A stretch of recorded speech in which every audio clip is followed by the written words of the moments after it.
My godfather, who's been very successful, he just said to me, the only bit of advice I give you, he said, is get to you money as soon as possible. There you go. And I said, what do you mean? He went, to the extent where you have enough money where you can tell anybody you and walk away. Yeah. So someone in a job that you've got is giving you a hard time or whatever, and I've actually acted on this. Right. You can just literally walk away because you're not reliant on that thing or that person for money to buy food in the morning. Well, there's money, and then there's Elon Musk.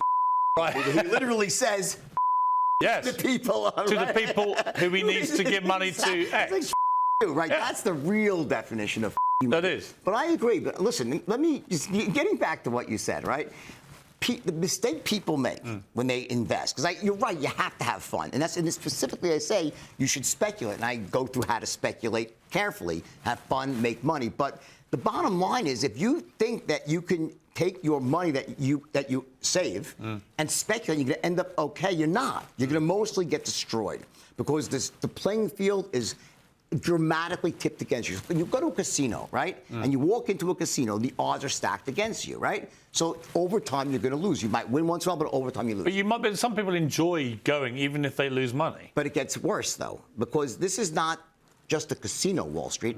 It's a corrupt casino where the dice are stacked or loaded, the cards are being dealt from the bottom of the deck, so it's not a fair playing field. So it's a double whammy. It's the odds are against you naturally, and then it's also stacked against you because it's corrupt. There's corruption there. There's things that are illegal, like short-term, high-frequency trading. There's inside information all over the place. There's just better deals given to the bigger investors. So the answer is you extract the value by investing in the S&P 500. And by the way, they're constantly changing out companies, so you always have the best companies. And then you still have the fun by taking some money that you have and go do whatever you want. You want to go and buy and sell crypto and tokens or NFTs or short-term. Do you believe in Bitcoin? Yes, I do believe in Bitcoin. I saw Jamie Dimon saying he just thinks it's all hot air. And listen, I respectfully I once thought that too. Okay, I did. But again, when you look at something like Bitcoin, it's like one of those things where truly the lie can become the truth if enough people say it's true. But isn't it a case of if there's enough mugs out there, they'll all trade it with each other and it will go up? Well, yes, but you have some really smart mugs these days. You have some of the most sophisticated people starting to embrace it. So I think most of crypto is complete bullshit. Currency, I can understand, and Jamie Dimon was saying that you can use cryptocurrency in a perfectly legitimate way, and it's very useful. Yeah. The actual system, but blockchain, the underlying technology. The blockchain technology, that technology is very useful and is widely used. Right. His argument was more about the kind of Bitcoin stuff, which just seems to be based on a sack of sand. Well, on some level that's true, but you can make the same case for fiat currencies where they're printing dollars and just printing more dollars at any time they see fit. But one thing about Bitcoin is there's a finite amount of Bitcoin. And I would agree in the early days, yes, it was mostly used for fraud and scamming and evading. It's not the case anymore. There's a lot of really sophisticated people who are buying Bitcoin now that there's EFTs. It's completely it's ETFs, but it's completely changed now. So I think Bitcoin is legit, but the problem is all these other coins and cryptos that are worthless, and they're like the penny stocks of crypto, and they're basically been issued by people that want to separate others from their money, and those should be avoided. You mentioned penny stocks. It was that led you down the wrong path, wasn't it? Yes. That stuff early on. And it ended up with you losing your liberty. What was the worst moment for you? When it all went wrong, when you look back, what was the moment you would least want to relive? When I was asked to wear a wire, and I did, and it was a friend, and the scene we see in the film. And I slipped him a note because I didn't want to rap. I thought I was being a stand-up guy. Yeah, so that's in the movie. Right, it's true. And I thought I was doing the right thing as, a man, and I slipped the guy a note saying, don't incriminate yourself, right? And I walked away from that saying, you know what, I maintain my integrity because I'm not a rat. And then 3 months later, they came back to me, and the guy ratted me out. And at that moment in time, like literally, I lost all faith in humanity. And I was facing 20 years in jail. They could have broken my agreement if it was not for the FBI agent who indicted me. He was a great guy.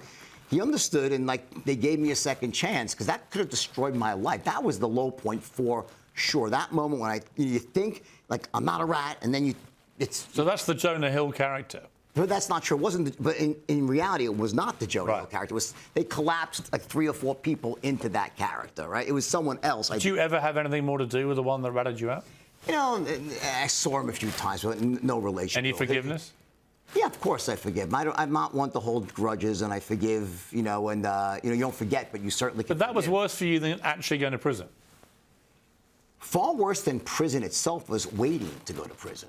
The thought of it. Just the uncertainty in your life. You're almost dying in slow motion. You know, once you go to prison, you know, it becomes almost a rebirth if you're willing to take that failure, that life failure, and use it as a lesson to reinvent yourself. And that's what I did. I mean, you have a lot of time in prison to think about stuff. There's nothing else to do for most of the day, right? Yeah, so I did really 2 things. Number one is I thought about stuff a lot, for sure, but I also taught myself to write. And I used that time to perfect my writing skills. Well, not perfect, but just, you know, really become a competent writer. And that led me to write The Wolf of Wall Street, which then launched this entirely new career. So I think no matter, you know, the lesson for anyone listening is that, you know, everyone up.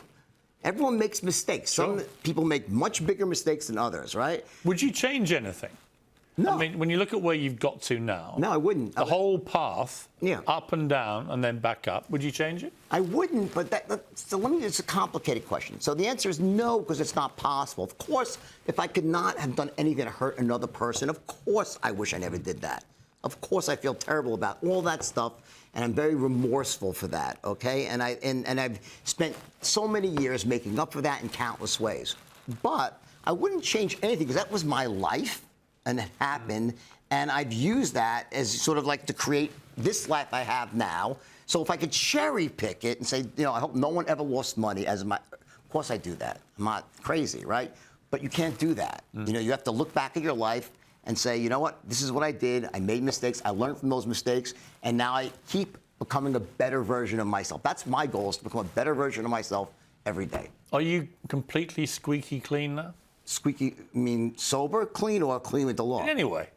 I'm the cleanest person that you'll ever meet. You know why?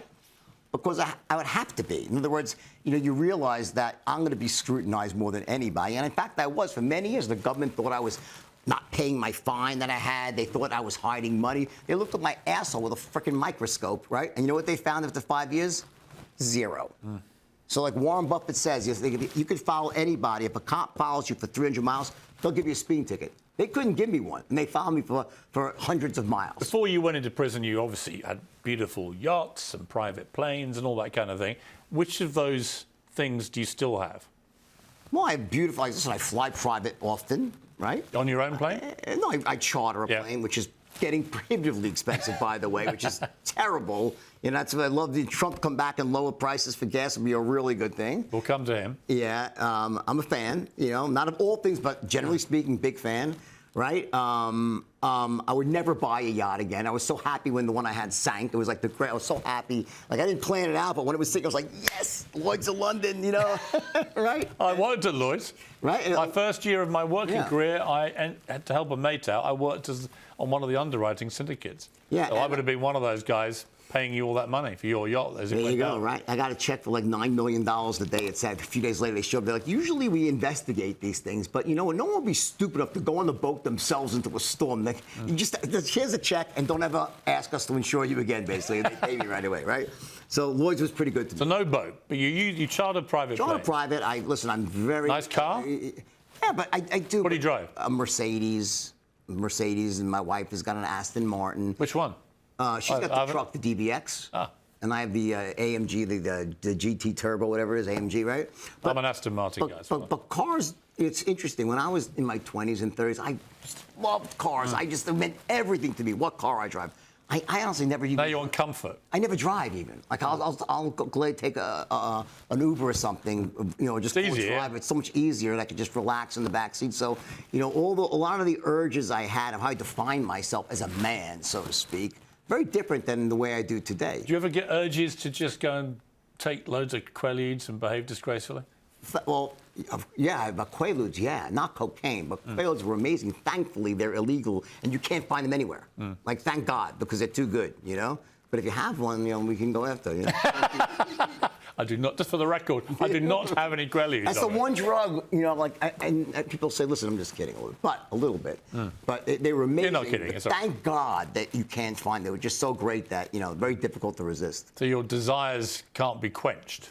Oh, you know, again. You're probably kidding. Yeah, I mean, listen, I drink a little bit here and there. Don't use drugs. The things that make sense in your 20s and 30s don't make sense. You know, it gets a bit difficult to recover. When you didn't have your liberty, what was the thing you missed most about liberty, freedom?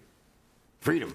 Just literally being able to. Were there specific things that when you came out, what were the things you most wanted to do again? First thing I did was I ate a cheeseburger.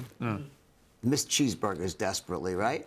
But I mean, you know, it's very, when you're in jail, and I was not in a terrible jail. It wasn't like I had to worry about, you know, going into the shower and getting in the shower. It wasn't like that, okay? It was a minimum security. But jail's jail. You know, you have no freedom. You can't do what you want to do. And there's something about that that can be very suffocating. Now, the way I got around that was just engrossing myself in learning how to write. And that passed the time very quickly. And I worked out a lot, got kept in shape. But other than that, just the entire, it's hard to explain because, you know, there's something about not having freedom, not being able to do what you want to do when you want to do it, is suffocating. And it can be very, for most people, it can break them. You know, for me, I was able to turn that into energy to write and ended up really reinventing an entirely new life.